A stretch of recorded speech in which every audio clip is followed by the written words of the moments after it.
Fala, estudante, tudo bem contigo? Aqui é o Alessandro, seja muito bem-vindo ao nosso canal. E seguimos aqui nessa série de 3 vídeos sobre a reforma administrativa. Se você não assistiu os 2 vídeos anteriores, é muito importante que você assista. No primeiro vídeo, eu vou deixar um link aqui em cima, fiz uma análise técnica ali de todo o texto da reforma. No vídeo 2, nós trabalhamos ali os pontos fracos e os pontos fortes ali da reforma, e principalmente para você entender o embasamento teórico que existe por detrás dessa proposta que fizeram. E então, vou deixar o link aqui, acesse o vídeo 2 se você ainda não assistiu. Nesse vídeo, eu vou trabalhar aqui com você o que você deve fazer a partir de agora, tá bom? Então, fica comigo nesse vídeo. Se você ainda não se inscreveu nesse canal, se inscreva, é muito importante. Clica no sininho, tá, também para você ser notificado. Então vamos lá, e se a reforma for aprovada? Na verdade, o que você deve fazer hoje e o que você deve fazer depois que a reforma for aprovada? Vamos lá.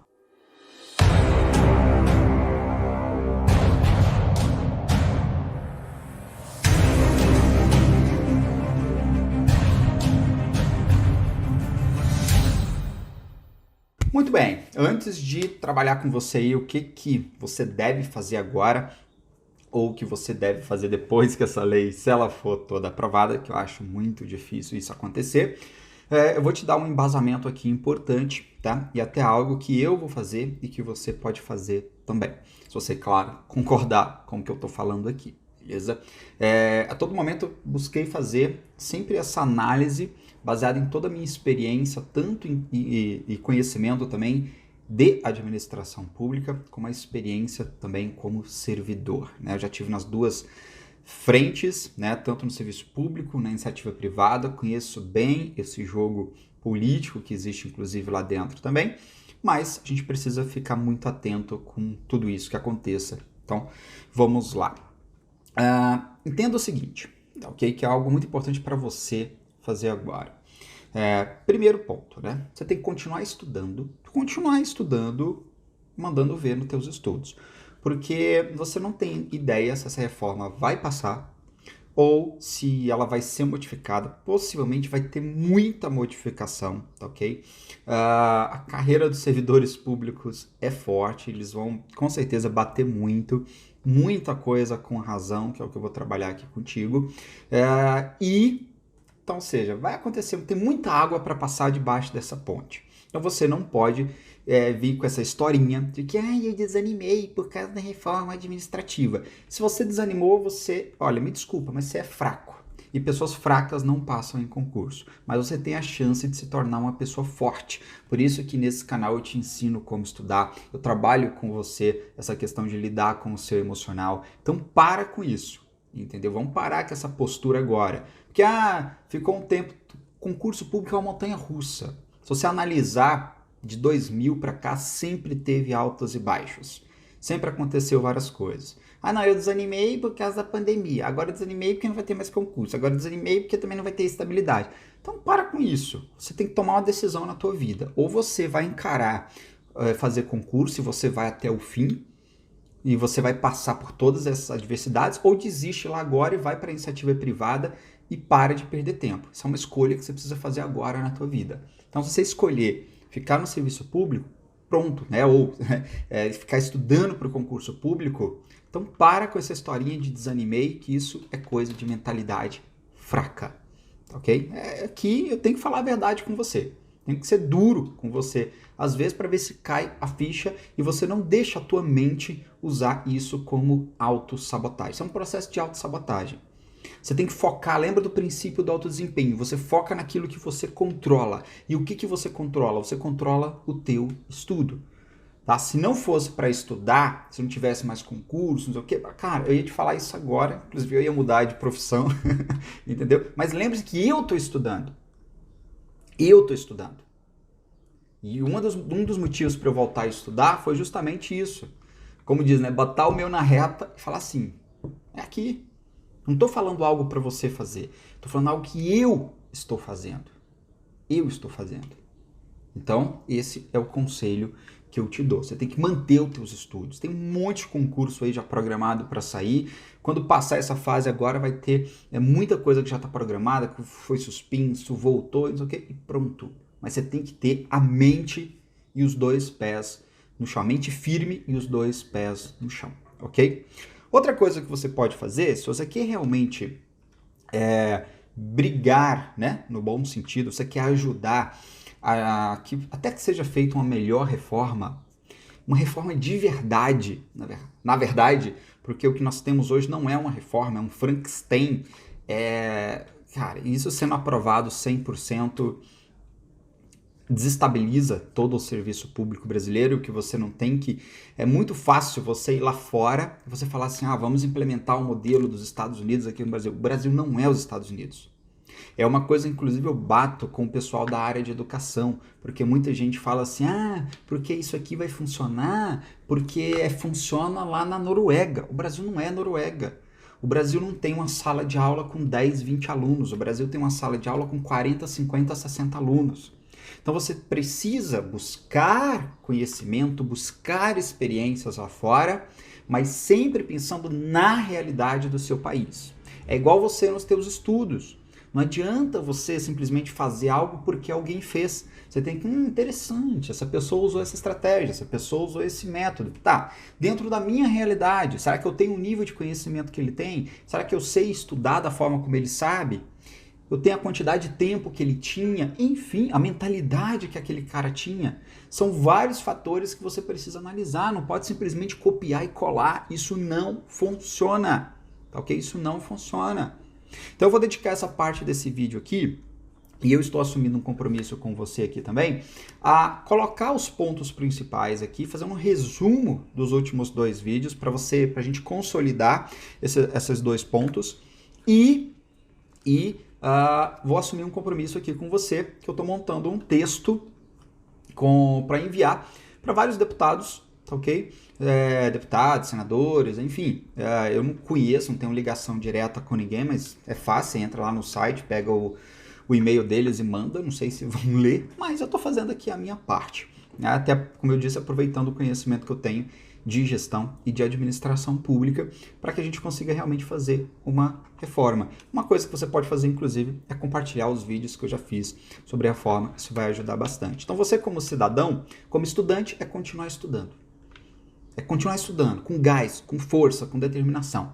E como cidadão, você pode fazer a tua parte também, que é a gente trabalhar para uma verdadeira reforma, e não para esse Frankenstein que criaram aí. Então vamos lá. Primeiro ponto de todos, que é o mais importante na minha opinião. A reforma não é para todos. Isso não é uma reforma da administração pública brasileira, não é uma reforma do serviço público no Brasil. Ela só mexe com a base, ela não mexe com o topo. Reforma que não mexe com tudo não é reforma. Entendeu? O que eles estão fazendo aqui... Não, e ainda tenho que ouvir, desculpa, mas eu tenho que ouvir que é melhor, que é importante aumentar o teto. Ainda tenho que ouvir isso aqui, né? Como se quem está lá no teto já não ganhasse o suficiente. Então essa reforma não é para todos. A primeira coisa a fazer, se é para reformar, tem que ser feita uma reforma para todos, tem que valer para todo mundo. Segundo, o impacto financeiro não é causado pela base. O maior impacto financeiro em folha de pagamento é causado pelo topo. Vou te dar um exemplo aqui. Lembra que no início do ano saiu uma notícia de que o MPU iria fazer um concurso, que ele tinha destinado 50 vagas para o cargo de segurança. Você deve ter acompanhado isso aí. No início do ano foi uma das notícias, vai ter concurso do MPU esse ano. Foram 50 vagas, então eles tinham no orçamento 15 milhões reservados para fazer o concurso para 50 vagas para o cargo de segurança, né? Que é tipo a polícia lá do MPU. É o que fazem a segurança e tudo. Então, esse concurso possivelmente ele não vai mais acontecer. Por quê? Porque eles fizeram um manejo lá dentro, pegando esses 15 milhões para cobrir uma...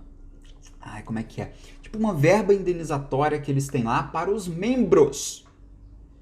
Então, esse dinheiro, esses 15 milhões que ia para fazer um concurso para o topo, que já tem muita gente aposentando e não sei o quê, e já está com déficit, não vai mais ter, se continuar do jeito que está. Por quê? Porque esses 15 milhões foram para pagar benefícios para os membros do MPU. Você sabe que membros são lá os procuradores, né? Então, esse é um exemplo de que não é a base que causa esse déficit orçamentário. Não é, tá? Concordo que tem muito órgão, que muita gente sem fazer nada, outros que... Mas isso é uma questão de organizar a casa. É organizar a gestão. É disso que precisa. É disso que a gente precisa de gestão. Tá? A gente não precisa inventar... Você não precisa inventar roda. Você precisa de gestão. Fazer o que já existe hoje funcionar. Ok? Outra coisa, a reforma ela não corrige as diferenças brutais, as diferenças brutais entre as carreiras, a diferença financeira principalmente. E aí se você for ler o artigo 37 da Constituição, o inciso 12, você vai ver que ele fala assim, que os vencimentos do cargo do Poder Legislativo e do Poder Judiciário não poderão ser superiores aos pagos pelo Poder Executivo. E isso existe hoje? Não. Alessandro, mas por que existe hoje? Porque eles dão nomes diferentes aos cargos. Então, um se chama técnico judiciário, aí o outro é técnico administrativo. Então, eles falam assim, não, são 2 cargos. A Constituição fala de cargo, mas são cargos diferentes, então podem ter remunerações diferentes. É essa concorrência, inclusive, que a gente precisa acabar. Técnico é técnico no executivo, no legislativo, no judiciário. Analista é analista no executivo, no legislativo e no judiciário. Então, você teria que ter aqui um modelo padrão para o federal, para o estadual, para o municipal. Entendeu? Imagina, olha que legal você ter, olha, o técnico é técnico, todo técnico entra ganhando 5 mil, sei lá, o analista entra ganhando 10, o especialista entra ganhando 15. Imagina você criar uma espécie, né, olha como é que é fácil fazer as coisas. Você que me acompanha, você já sabe que eu sempre defendo a tese de que o simples é que funciona. Então não precisa inventar 200 carreiras novas, acabar com estabilidade. Estabilidade não é problema, que é uma coisa que nós vamos falar aqui. Então esse é o problema, corrigir isso. E aí a reforma administrativa ela não reforma as carreiras. Então serve para quê se não vai reformar as carreiras? Te dei um exemplo no vídeo 2. O cara entra ganhando 5 mil e ele aposenta com 8 do técnico. Ou o cara que já está no topo, por exemplo, o cara que é consultor do Senado, o cara ele entra ganhando 27 mil. Em 10 anos ele atingiu o teto, só que ele tem mais 20 anos de serviço público pela frente. Então o que esse cara vai pensar?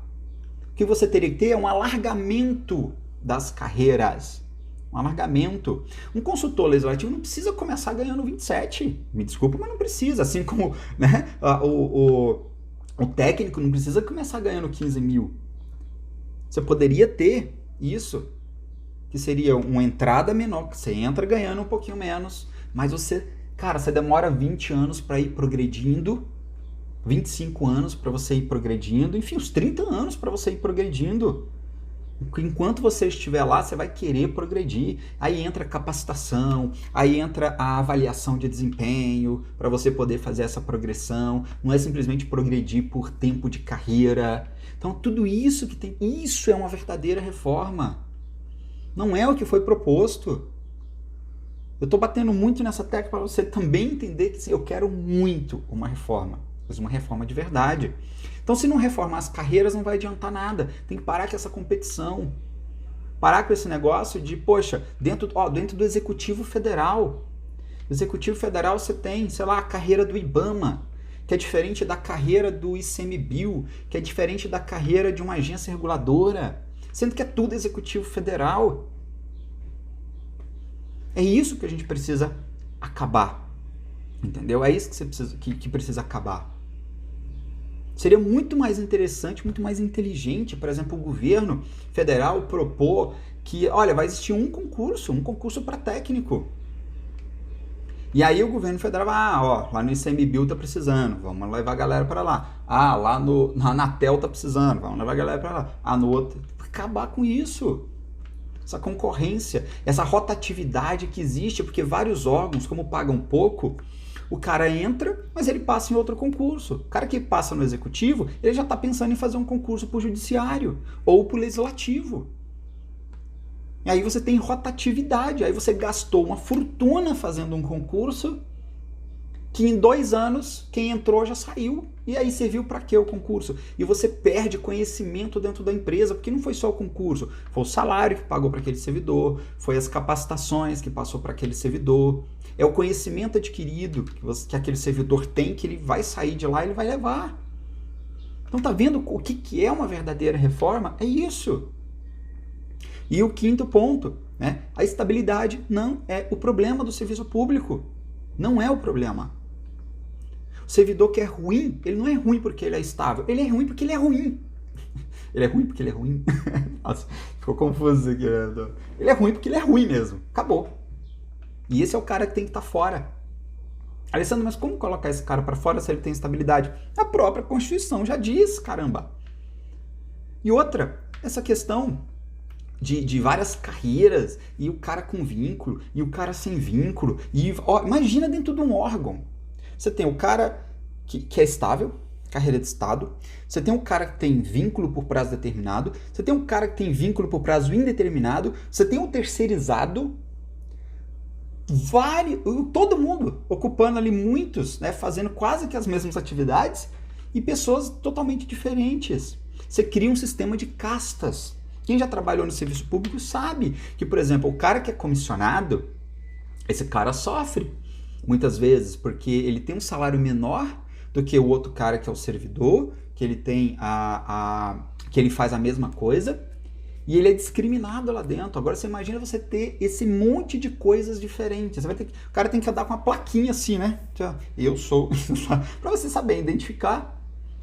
Então isso não corrige, isso causa um problema. Isso confunde. Isso cria uma bagunça no serviço público. A gestão de pessoas vai virar uma zona com isso. E isso a gente precisa corrigir. Isso não pode passar nem pensar. Entendeu? A própria Constituição já diz, tá? Gente, eu tô falando para vocês, não precisa inventar a roda. Tudo já tá lá. Se o Brasil cumprisse 90% do que está na lei, 80% do que já está na lei, nós já seríamos um país de primeiro mundo e já seríamos uma administração pública exemplar.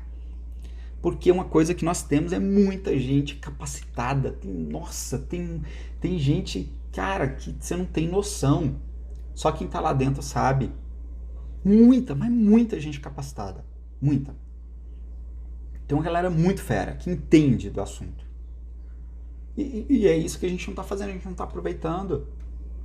Então lá no artigo 41 da Constituição diz, né? São estáveis após 3 anos de efetivo exercício os servidores nomeados para o cargo de provimento efetivo em virtude de concurso público. Cara, 3 anos você não consegue dizer se aquela pessoa merece ser estável ou não? Pô, 3 anos? 3 anos? Não é possível. Aí parágrafo 1º, o servidor público estável só perderá o cargo. 1. Sentença judicial transitada em julgada. Aqui teria que ter uma mudança. Porque você poderia colocar, ao invés de transitada em julgado, você poderia colocar condenação em segunda instância. Porque aí se o cara foi, juiz de primeiro grau, o cara foi condenado, foi pro colegiado, 10, 15, 20 juízes disseram que o cara também foi condenado, não vai me dizer que isso é perseguição. E aí esse cara transitar na segunda instância, condenado, perderia a estabilidade, acabou. Segundo, mediante processo administrativo que lhe seja assegurada ampla defesa. Então o cara já pode. É complicado. Eu já fui presidente de comissão de PAID. Já fui presidente do PAID. É foda. Eu era técnico, na época coordenador de gestão de pessoas e presidente da comissão do PAID. É foda. Primeiro que ninguém quer trabalhar no PAID, que o pessoal tem medo. Entendeu? Porque na verdade é dor de cabeça. Você meio que vira um inimigo da pessoa que está sendo processada.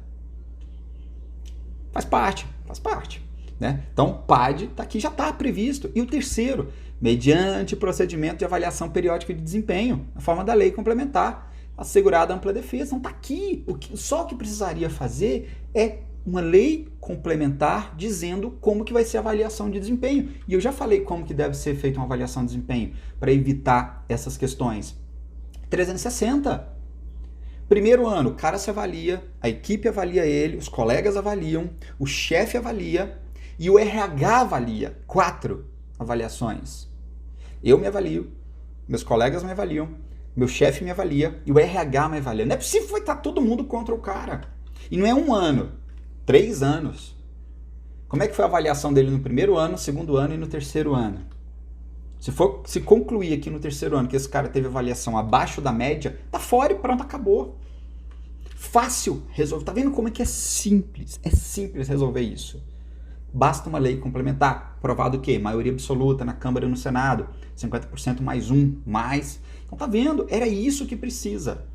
E não criar essa coisa que foi criada dessa reforma. Eu não sei se eu tô... e a gente já está encerrando o vídeo. A proposta era até fazer um vídeo menor, mas vai ficar menor do que os anteriores. Mas... primeiro que eu não sei se eu estou sendo 100% claro para você. Por isso que eu peço para você deixar os comentários aqui. Para saber que ponto que eu preciso melhorar na minha comunicação com vocês. Porque assim, eu tinha uma expectativa alta com relação à reforma. E eu fiquei completamente frustrado com relação à reforma. E indignado porque o que eu tô vendo é simplesmente agradar quem precisa ser agradado e ponto final. Tô totalmente decepcionado com essa reforma.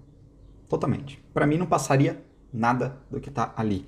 Entendeu? Seria, ó, exclui esse negócio, joga fora isso aqui, não serve para nada, vamos trabalhar os pontos que realmente são necessários. Então me comprometo com você.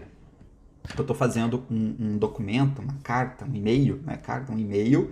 Eu vou colocar todos esses pontos que eu trouxe aqui para vocês e vou enviar para vários deputados, senadores, né? Se você conhece alguém, manda esse vídeo para a pessoa, entendeu? Entra em contato, você não precisa nem conhecer, faz igual eu vou fazer, entra lá na Câmara, no Senado, pega o e-mail do pessoal e manda o e-mail para eles, manda nas redes sociais, todo deputado, senador tem Instagram, essas coisas, manda lá para eles. Entendeu? Porque a gente precisa fazer o que tem que ser feito para ter uma administração pública moderna e mais eficiente. O que nós precisamos é isso, é acabar com privilégios e acabar com esse endeusamento do topo. Porque nós temos deuses.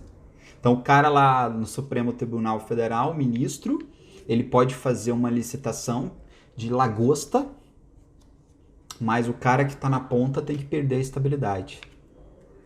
Muito incoerente isso. Então essa é uma reforma incoerente, incongruente e não tem integridade nessa reforma, por isso que eu sou totalmente contra, entendeu? Muita coisa tem que ser melhorada. Então, vamos lá. Cabe a você decidir se você concorda comigo ou não. Se você não concordar, problema teu, beleza? Eu fiz o meu papel aqui. E seguimos juntos em busca de uma melhoria do serviço público, em busca de economia. Sou o cara que mais defende economia, a própria, né, uma palavra hoje que a gente usa muito é economicidade, então a gente trabalhar com a transparência. Vamos fazer uma coisa para valer. Chega de ficar criando lei que não serve para nada e que bagunça o jogo. Beleza? Então é isso. Qualquer dúvida, deixa aqui nos comentários. Depois dos 3 vídeos lançados, eu vou fazer um resumo das principais dúvidas e vou fazer um vídeo gravando para você. E pretendo fazer alguns vídeos mais curtos também no Instagram. Segue lá no Instagram, vou colocar no IGTV algumas coisas mais curtas, beleza? Então é isso. Deixa aqui tua opinião, deixa aqui tua dúvida, curte, compartilha. Compartilha com a galera aí esses vídeos para a gente realmente conseguir criar um movimento, mas se você não quiser também, você não é obrigado a nada, tá? Mas se você estiver disposto a criar e a fazer diferença no serviço público, mesmo antes de entrar, eu espero que você depois que entre faça uma diferença.